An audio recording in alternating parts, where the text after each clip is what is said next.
देखें, अब एक और इंपॉर्टेंट चीज ये है कि इन्वेंट्री की जो कॉस्ट है ना, वो इन्वेंट्री की कॉस्ट में तीन चीज आ जाती हैं। मैं रिपीट करता हूँ, इन्वेंट्री की कॉस्ट को जनरली थोड़ा सा डिटेल में जाकर अगर हम देखते हैं तो इन्वेंट्री की कॉस्ट में तीन चीज आ जाती हैं। वो क्या तीन चीज आ जाती हैं? Number one of them is called the purchase price, the other one of them is called holding cost, and the third one of them is termed as ordering cost. So मैं रिपीट करता हूँ, inventory की जो cost है, उस inventory की cost में तीन चीज आ जाती हैं। क्या तीन चीज आ जाती हैं? Purchase price, holding cost, ordering cost. ये तमाम की तमाम चीजें क्या होती हैं? What is this purchase price, what is this holding cost, what is this ordering cost, इसको हम जरा बात करते हैं। तो देखिए, परचेज प्राइस में तो आपको एक चीज पता है कि परचेज प्राइस का मतलब ये होता है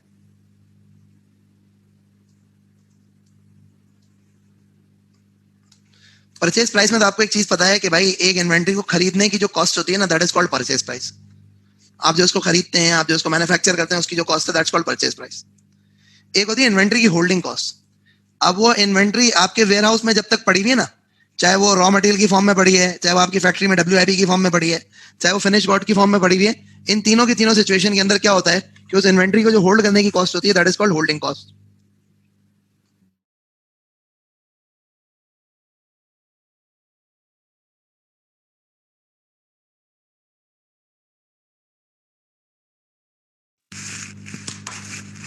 अच्छा भाई, और तीसरी जो चीज है, वो तीसरी चीज जो है ना, that is actually termed as ordering cost.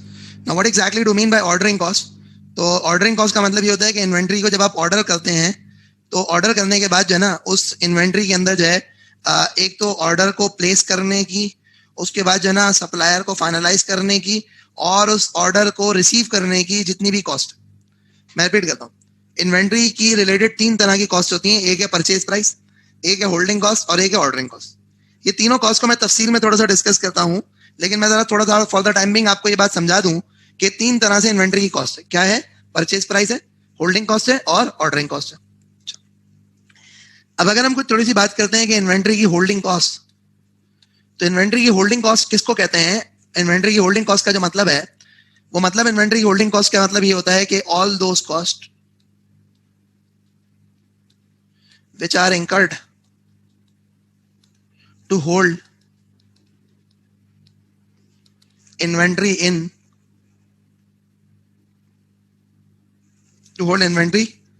incurred by a business। तो एक अगर आपकी इन्वेंट्री है, यानी जो आप माल खरीदते हैं, उस माल को खरीदने के लिए, उस माल को खरीद के incurred by to hold inventory in,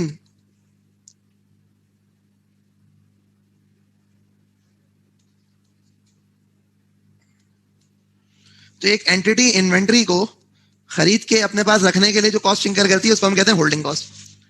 अब इस होल्डिंग कॉस्ट के अंदर क्या कुछ आ जाता है, जरा 2 मिनट के लिए सोचना। वो 2 मिनट के लिए ये सोचना कि अगर फॉर एग्जाम्पल हम बात करते हैं with respect to the inventory holding cost, तो उसमें आपको एक बात ये समझ में आएगी कि ये आपका वेयर हाउस है। अब ये जब आपका वेयर हाउस है ना, तो इस वेयर हाउस के आपको रेंट देना है, फिर इस वेयर हाउस के ऊपर आपको सिक्योरिटी गार्ड बिठाना है, सिक्योरिटी गार्ड के पैसे देने हैं, फिर इस वेयर हाउस के ऊपर आपको रिपेयर एंड मेंटेनेंस की कॉस्ट इंकर करनी है, फिर उसके बाद इस वेयर हाउस के अंदर जो आपका माल पड़ा हुआ है, ये माल पड़ा हुआ है, तो इस माल के अंदर आपको जो ना एक और काम ये करना है कि इस माल के अंदर अगर ये माल डैमेज हो जाता है, तो ये गुड्स के डैमेज होने की कॉस्ट भी आपके जिम्मे है। इट्स गुड्स के डैमेज होने की कॉस्ट भी आपके जिम्मे है। फिर उसके साथ साथ जो है ना मजीद ये है कि इस माल का इंश्योरेंस कराना कि यार आग लग के तबाह बर्बाद ना हो जाए, चोरी ना हो जाए, वगैरह वगैरह वगैरह, वो तमाम की तमाम कॉस्ट भी आपके जिम्मे है। तो मैं रिपीट करता हूँ, क्या हो गया? किराया, इसकी सिक्योरिटी की कॉस्ट, रिपेयर मेंटेनेंस की कॉस्ट वेयर हाउस की, माल अगर डैमेज हो गया तो डैमेज होने का नुकसान, इंश्योरेंस करवाना है तो इंश्योरेंस की कॉस्ट। उसके अलावा एक और कॉन्सेप्ट है which is called finance cost. ये क्या होता है फाइनेंस कॉस्ट? इसको मैं आपको समझाता हूं। अच्छा, ये फाइनेंस कॉस्ट ये होता है कि देखें, अगर मैंने लेट से कि 10 लाख रुपए का सामान खरीदना है, तो इस 10 लाख रुपए के सामान के लिए मुझे जाहिर सी बात है कैश पे करना पड़ेगा। अब यही कैश अगर मैं बैंक में रखवा लेता, तो बैंक में रखवा के मैं इंटरेस्ट इनकम अर्न करता। तो अगर मैंने ये पैसा इस सामान में लगा दिया, तो मेरी ये इंटरेस्ट इनकम फोरगो हो गई, नुकसान हो गया। अगर ये पैसा मैंने इस बैंक में रखवा दिया तो मेरी इंटरेस्ट इनकम फोरगो हो गई, जो कमा सकता था वो नहीं कमा सका। सही है। अच्छा, अब अगली बात सुनना और अगली बात समझना। अगली बात क्या है? अगली बात कुछ तरीके से है कि ये तो मैंने आपको एक बात कर दी ना। Now let's move a bit forward and let's discuss further. Next situation ये है कि अज्यूम करें, ये तो मैंने आपसे बात करी कि मेरे पास कैश है। अगर अज्यूम करें कैश नहीं होता तो बैंक से लोन लेता, लोन के ऊपर इंटरेस्ट कॉस्ट बेयर करता। तो अगर बैंक से लोन लेता, लोन के ऊपर इंटरेस्ट कॉस्ट बेयर करता, तो वो इंटरेस्ट कॉस्ट क्यों बेयर कर रहा हूं? बिकॉज मैंने इन्वेंट्री खरीदी है। आई रिपीट, वो इंटरेस्ट कॉस्ट क्यों बेयर कर रहा हूं? क्योंकि मैंने इन्वेंट्री खरीदी है। तो इन्वेंट्री खरीदने की कॉस्ट है, इन्वेंट्री के अंदर पैसा फंसाने की कॉस्ट है। ये क्या कहलाएगी? This is going to be considered as your finance cost. क्या कहलाएगी बेटा? ये this is going to be considered as your finance cost. तो मतलब क्या हो गया? आपने जगह का किराया भरा, आपने सिक्योरिटी की फीस दी, डैमेज के ऊपर कॉस्ट आपने बेयर करी, इंश्योरेंस की फीस दी, फाइनेंस कॉस्ट दी, रिपेयर मेंटेनेंस की कॉस्ट दी। ये तमाम की तमाम जो कॉस्ट है आपकी, आई रिपीट, ये तमाम की तमाम जो कॉस्ट है आपकी, ये तमाम की तमाम कॉस्ट को आप क्या करेंगे? आप कहेंगे कि भाई ये सब कुछ इन्वेंट्री की होल्डिंग कॉस्ट की कैटेगरी में फॉल करता है। ये सब कुछ इन्वेंट्री की होल्डिंग कॉस्ट की कैटेगरी में फॉल करता है। यहां तक सही है? ये सब कुछ इन्वेंट्री की होल्डिंग कॉस्ट की कैटेगरी में फॉल करता है।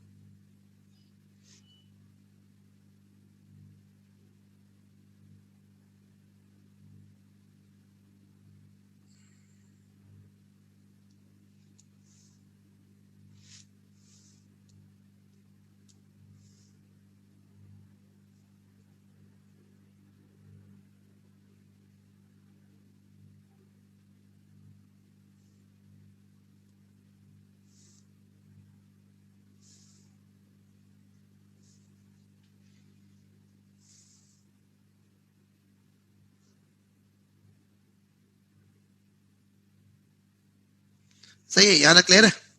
Now what next is there? Yes sir, clear है।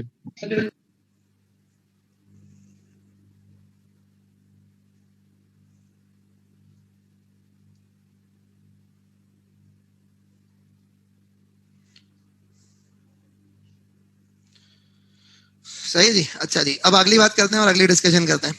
Now what next is there? Next situation ये है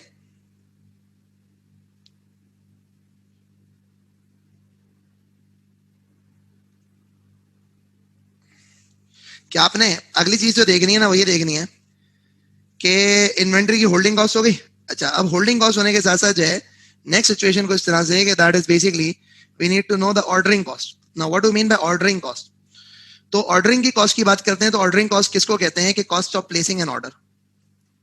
अब जरा थोड़ा समझना होता क्या है, ऑर्डर कैसे प्लेस किया जाता है। ऑर्डर प्लेस ऐसे किया जाता है कि आप सबसे पहला काम क्या करते हैं?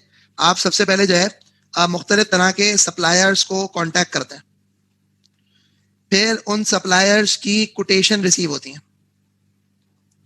उन सप्लायर्स की कोटेशन रिसीव होने के साथ साथ जो है नेक्स्ट जो आप काम करते हैं वो आप एक काम ये करते हैं कि जी सप्लायर की कोटेशन रिसीव होती है, फिर उसके बाद जो है ना आप सप्लायर को शॉर्टलिस्ट करते हैं। सप्लायर को शॉर्टलिस्ट करने के बाद जो है फिर आपके पास ये होता है कि आप परचेज ऑर्डर इशू करते हैं। आप जो है परचेज ऑर्डर इशू करने के साथ साथ जो है पेमेंट को हैंडल करते हैं। फिर उसके बाद आपके पास गुड्स की ट्रांसपोर्ट होती है। गुड्स की ट्रांसपोर्ट होने के साथ साथ जो है फिर उसके बाद गुड्स की हैंडलिंग की कॉस्ट होती है। हैंडलिंग कॉस्ट किसको कहते हैं? जो लेबर जो सामान को उठाती है, या अगर आपको किराए पे कोई क्रेन लेके आनी पड़े तो ये तमाम की तमाम कॉस्ट हैंडलिंग कॉस्ट की कैटेगरी में आ जाती है। नेक्स्ट अगर हम इसकी बात करते हैं तो नेक्स्ट सिचुएशन ये है कि हैंडलिंग कॉस्ट हो गई, लेबर, क्रेन वगैरह वगैरह वगैरह। उसके बाद अगर हम मजीद देखते हैं तो मजीद सिचुएशन ये होती है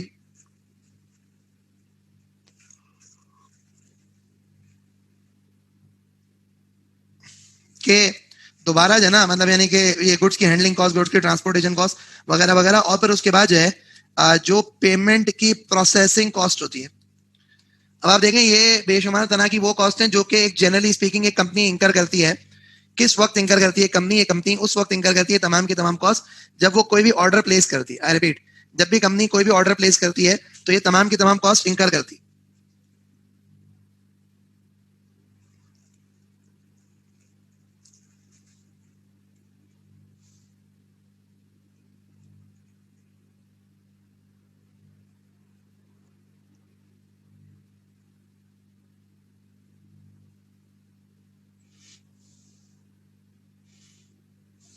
अच्छा, तो बेसिकली व्हाट हैपेंस इज कि एक बिजनेस की कोशिश क्या होती है, एक बिजनेस की कोशिश ये होती है कि वो किसी ना किसी तरह से अपनी जो इन्वेंट्री की होल्डिंग कॉस्ट है और उस होल्डिंग कॉस्ट को और ऑर्डरिंग कॉस्ट को मिनिमाइज कर, कोशिश करता है बिजनेस के अपने ऑर्डरिंग कॉस्ट को, अपनी होल्डिंग कॉस्ट को किसी ना किसी तरीके से मिनिमाइज किया जाए।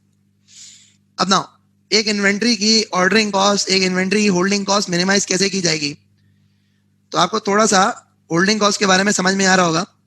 क्या भाई, जो क्वांटिटी हेल्ड है ना उसको रिड्यूस कर दें, यानी जो तुम अपने पास क्वांटिटी रखते हो ना उसको कम कर दो।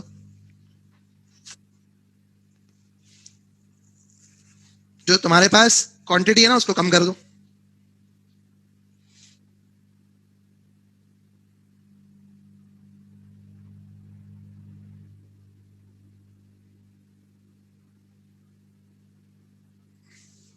दूसरा ये ऑर्डरिंग कॉस्ट को बढ़ाने का, जो ऑर्डरिंग कॉस्ट कम करने के लिए ये है कि ऑर्डर साइज बढ़ा दो, ऑर्डर साइज बढ़ा दो। लेकिन अब जरा एक छोटा सा कॉन्सेप्ट समझना और कॉन्सेप्ट देखना, वो ये है भाई कि अगर, तो फॉर एग्जाम्पल मैं आपको बात समझाना चाह रहा हूं, वो ये है कि फॉर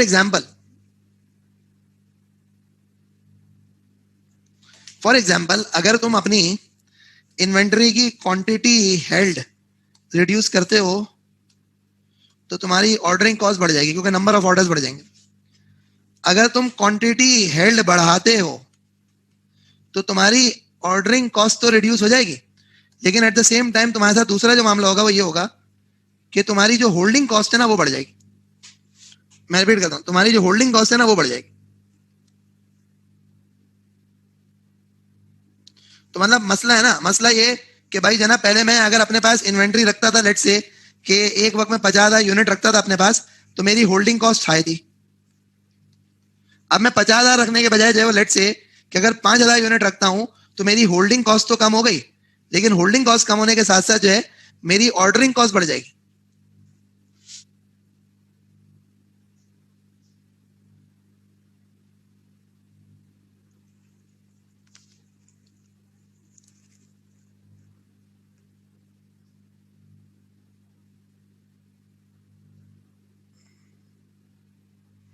यहां तक बात समझ में आ गई? तो ultimately what happens is every business what it does is